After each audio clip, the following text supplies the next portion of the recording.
Another great Monday. It's going to be a really busy week, but we're starting off our Monday and our week with a really interesting, as we would like to say, a big get for the nonprofit show. We're going to be talking to Stacey Hengsterman, and she is the CEO of Special Olympics of New York. Fascinating discussion on how this organization has really grown and shifted and done all sorts of things during the pandemic. What it looks like to be a champion of nonprofit is something that Jarrett and I are always interested in. And so this is going to be a robust conversation.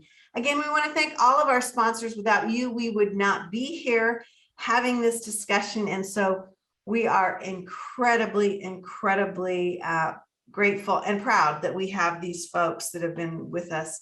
Again, I'm Julia Patrick, CEO of the American Nonprofit Academy, joined today by my intrepid co-host, Jarrett Ransom, the nonprofit nerd, coming to us from the South. So we're excited to get her in. Jarrett, I want to grow up to be you because you're always coming to us from different wonderful places. And so this is a cool thing that we have you. Indeed. Yeah, it's a lot of fun. It has its challenges, but it also has its I don't know, like just the uplifting pieces as well. But I too have been looking forward to today's conversation with you, Stacey. Again, got connected through our Twitter feed. So for those of you that may not follow us on Twitter, make sure you do that. But I'm thrilled to have today's conversation with you, Stacey, as we really talk about Special Olympics and in particular your chapter, if that's what we refer to it as, in the New York area. So welcome to you. Thank you so much. It's a thrill to be here. You call me a big get. I think you guys are a big get. So thank you for having us, and thank you to your sponsors too. It's great that you guys are able to do this. Well, thank you. We were talking in the Chitty Chat. You have 7 chapters? We have 7 offices. Or 7 offices. 7 offices, yes, in New York. Yeah, Special Olympics. Obviously, I think all of your viewers have certainly heard of Special Olympics. It's been around for 50 years. Eunice Kennedy Shriver started it a little over 50 years. She just had her 100th birthday we celebrated.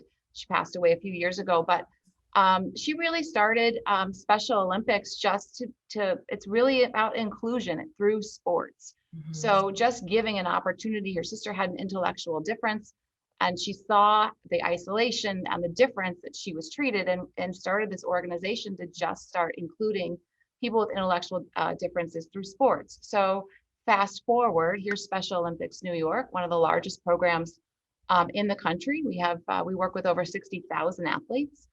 We have 7 offices throughout the state. And again, same thing. It's authentic sports opportunities for people with intellectual differences, competitions, trainings. We're a sports organization, but we're really also advocates for inclusion. So inclusion in all forms of health and school and sports and social. So that's what we do. And I have so many fond memories of Special Olympics. I grew up in a very rural country town in South Carolina, but we did a lot of volunteering. And I always say one of the reasons I got into this great work in the social profit sector is thanks to my mom and to our hometown, because our school had us very involved in community service. And I remember attending Special Olympics, and are they called buddies? I mean, again, it was like decades ago, but I really have such fond memories. And this is like one of the first organizations that I ever volunteered with.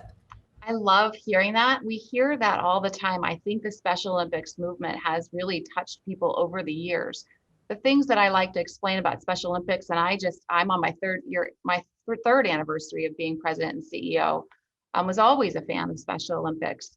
I also have a son, my middle child, Alex, has Down syndrome, and he was not part of the movement before I became president and CEO. And I think there's a couple of reasons for that. And Jarrett, I think what you said about, are they called buddies, or just thinking about those events? I never really thought about Special Olympics all the time as being inclusive. I almost just thought of it as charity, there's nothing wrong with that, but I didn't realize how authentic it is. And so that's what I want everyone to know about Special Olympics. It's real, authentic sports. So, I cried, I think, the first competition when I saw our athletes lose. I was like, let them do it again. And they're like, that's not how it works, Stace. This is sports. I did not get this job because of my sports background. Let me just put that out there. So love I that. think that, and also everyone thinks of the games. They ask me, when is the Special Olympics? And what I want everyone to know is Special Olympics is every single day.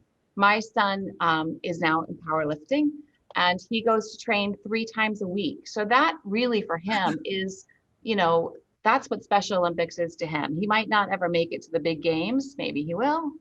We'll see. He's got some practice to do, but really it's that everyday experience and competitions that our athletes like the most. That's an interesting thing, because I have to tell you, I think of your organization as an event-based organization that is like, a one-time thing. And so I really appreciate you kind of drawing that line through what it takes to get going, and then the actual arc that someone might follow. Yeah, you're not the only one. And there's nothing, our games are so exciting. And going from this past year where we couldn't have our big games, I daydream about having fall games in October, our opening ceremonies and seeing it. And that's probably about 1,000, 1,200 athletes that'll make it to the fall games. But we have 60,000 across the state. So it really is a small percentage, but such an important part, because that's the culminating competition of of all of their hard work. And that's the gold medalists who will come and compete regionally against others, across the state. So I love them. I love everything about the games, but I really love the day-to-day movement and mission the most. Yeah, that's fascinating. Well, I want to ask you another question, because of the big Olympics. That is such an omnipresent discussion this time of the year, during the summer, and the every 4 years we've had a lot of tumult because of the pandemic. Last week we've had even more changes and information coming out, but you are not part of the Olympics. And so could you talk about how some of this pressure comes down on you? Is it a good thing? Is it a bad thing? What does that external pressure look like?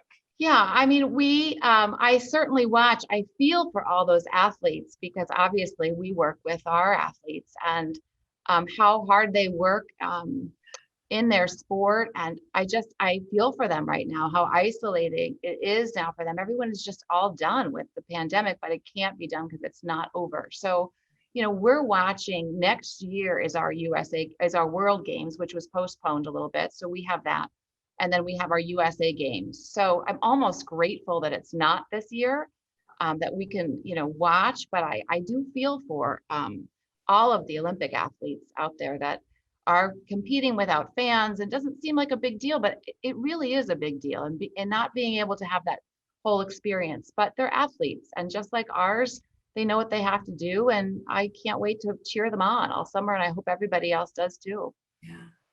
And there's no relation to these Olympics, right? They're very different.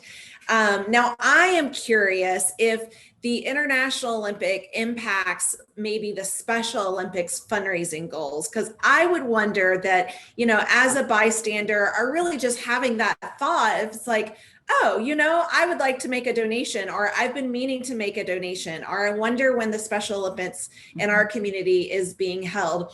Have you seen that, or do you tend to see that when the Olympics, the USA Olympics tend to come in?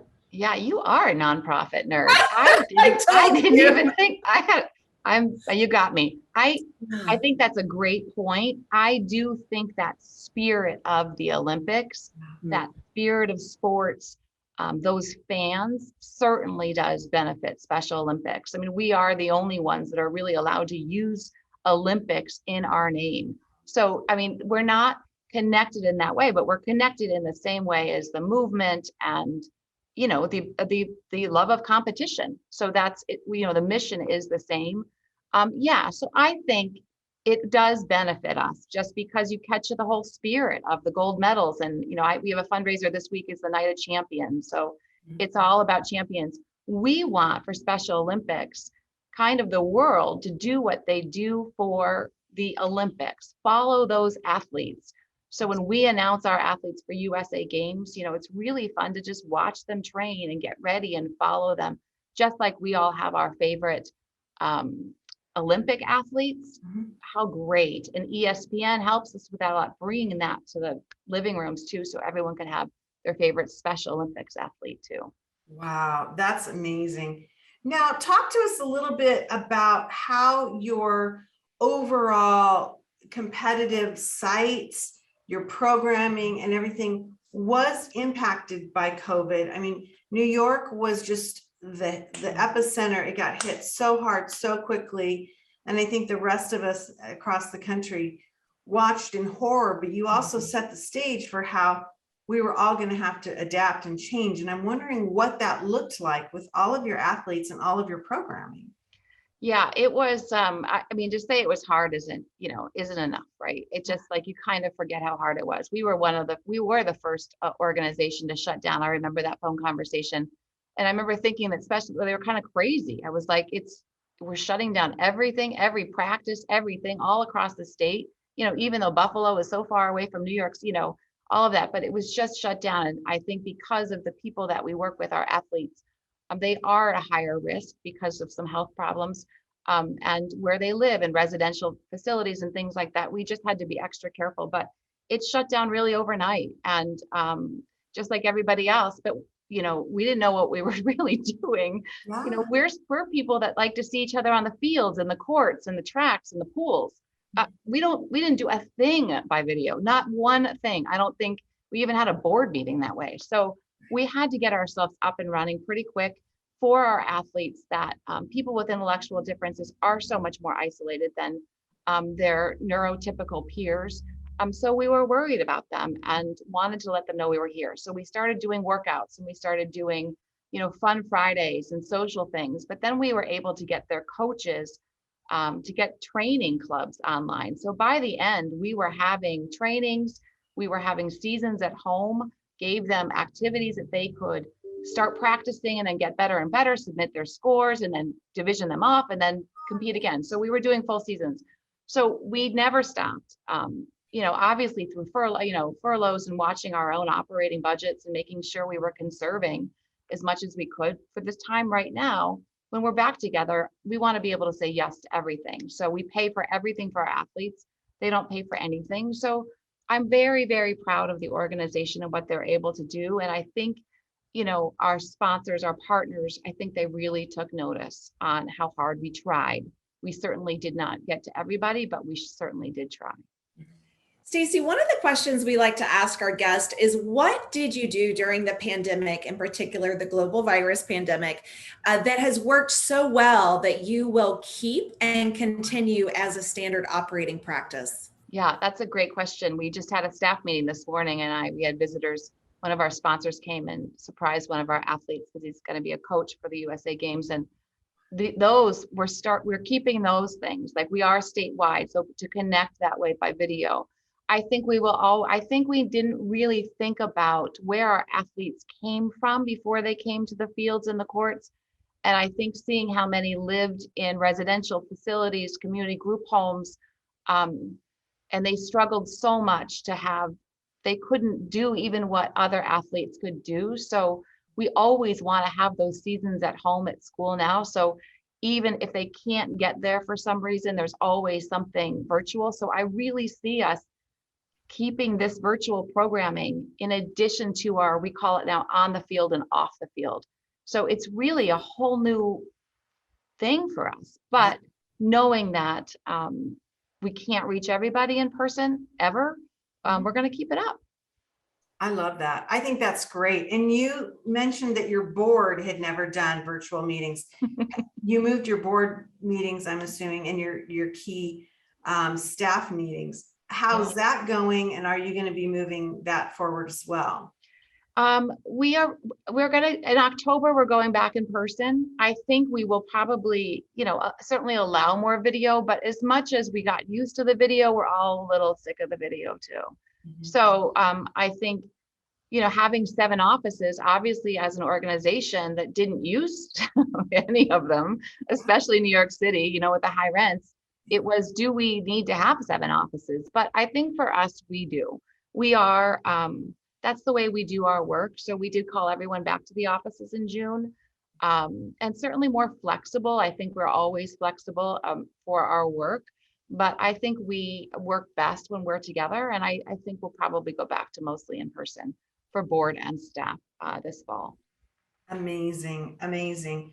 Okay, I'm really interested now in the meat and potatoes because, you know, without money, we can't do our missions. And Yeah. so talk to us about some of the robust changes that you had to make, what worked, what didn't, as Jarrett asked, what's moving forward. Mhm. You know, because you sound like a group that didn't just hit the pause button. Yeah, Right? but yeah, we didn't, but we had to with fun. You know, we're very event driven. And so in some ways that works for us, but it, you know, we, in some ways that was a struggle because we couldn't have events. We just couldn't have events. So galas and things like that. So the events so we cut our operating costs drastically when this happened. And I think that I'm glad that we did. We managed to kind of get all the staff came back, everyone's made whole, but we didn't really know what was going to happen. So we did that from the beginning. We learned a lot. I think I look at your backdrop of your sponsors, and I just want to just shout out again to like our partners are what got us through. So they stuck with us, having those larger partners that appreciate your mission. You know, because we don't charge anything to our athletes or anything, we start every January at zero, really.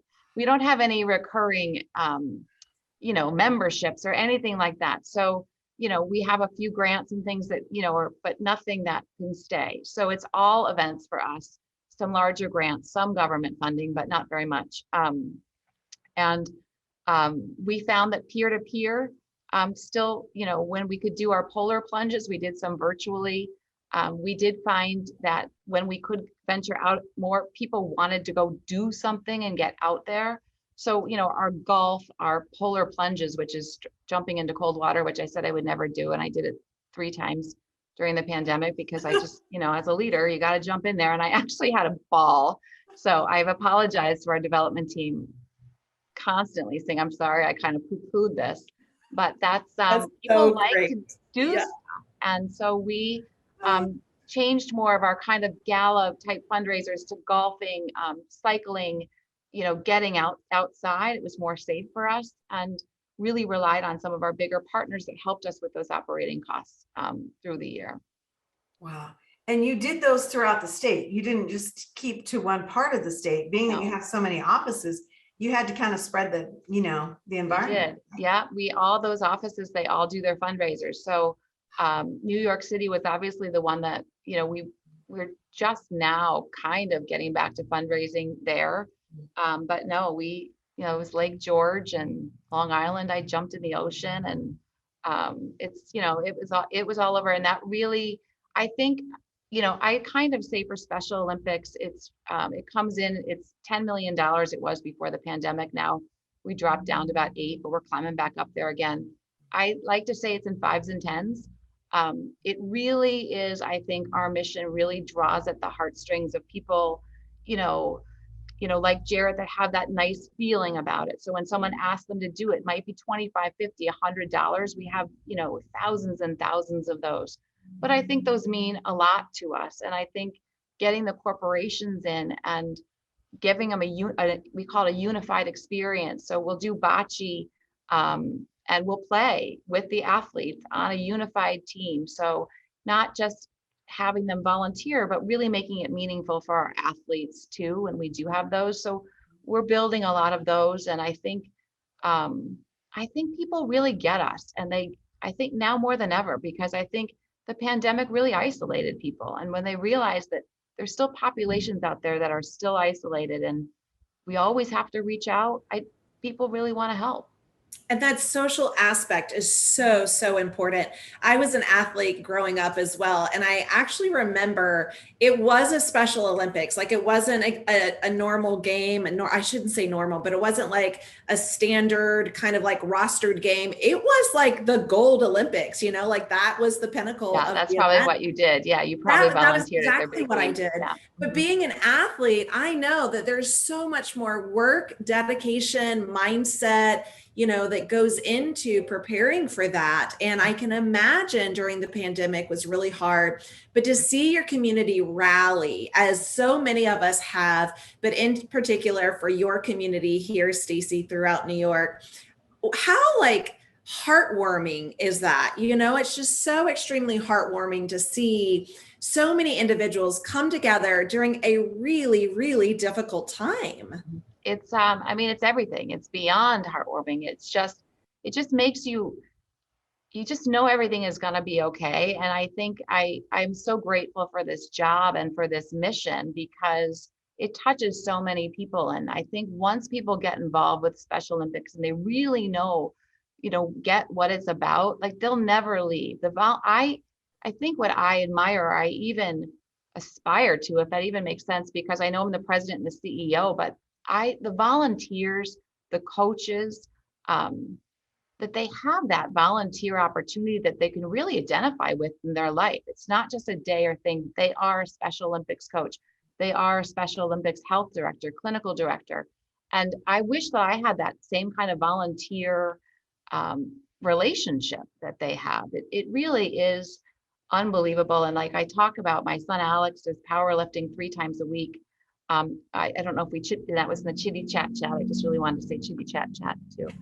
It's always a fun word to say. Yeah, we always like to pepper it in too. So good job. But they're, they're coaches, they're power lifter, they're big muscle guys and girls at this, muscle gym that I wouldn't even have like confidence to even walk in. But think about that volunteer experience that those coaches get to do. Those are their, that's their team. It's just tremendous. It's awesome. It's unforgettable. It really is.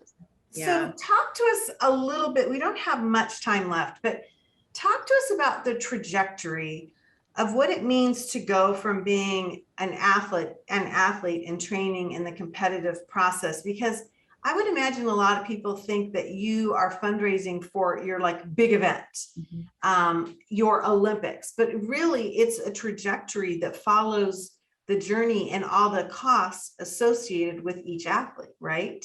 Yeah, so we are, yes, the big events are the most, we have 3, we have fall, summer, and winter games that we certainly fundraise for. Those are our biggest expenses. We have our USA games that we get together with all the programs across the United States. That's in Orlando next year. It's so exciting. We're sending about 100 athletes down there, so we have to fundraise for that. We pay for everything, and then the coaches and all of that. But we also pay for, just the training space, the gym space, the uniforms, the equipment, all the PPE that we need. So everything, the transportation, the hotels, all of that, that's everything that we pay for. And, I think also it's just I think you all know from not-for-profits that people do like to pay for basketballs and things like that, but it's also just the operating expenses, the light bill. So, and the staff, it's people person. I could get 100 inquiries in a week through emails. And it's hard if you have one person trying to match make. Just to give you an example, just because you have a disability doesn't mean I can just put you into any sport. Or you want to find a team that works for you, that's in your age and your division. And, with my son coming in, there might have been a track team in our town, but he's not going to run track. Right? Or swimming. So we really had to find, it just takes a while. So we need the staff to be able to provide that coordination with families and community agencies to find the right fit for these athletes. So that's our biggest expense is people in it, but it's our most important expense. Sure. Well, I've just been so honored to meet you and to thank you share this journey. I just think that when Mrs. Kennedy Shriver started this, to think that this would get to where it is, I'm sure she could never have seen this, and to have, professional leadership like you. What an incredible journey that this, 50 years is not a very long time to create a global movement. No, it really is. If you just, personally and professionally, I look at it. And even when I was in school, which 30, 30 some years ago, I didn't know anybody with a disability. I really didn't. I say that the first person I really knew, I gave birth to, and it just we just grew up different. This is a different generation now. It's a unified generation.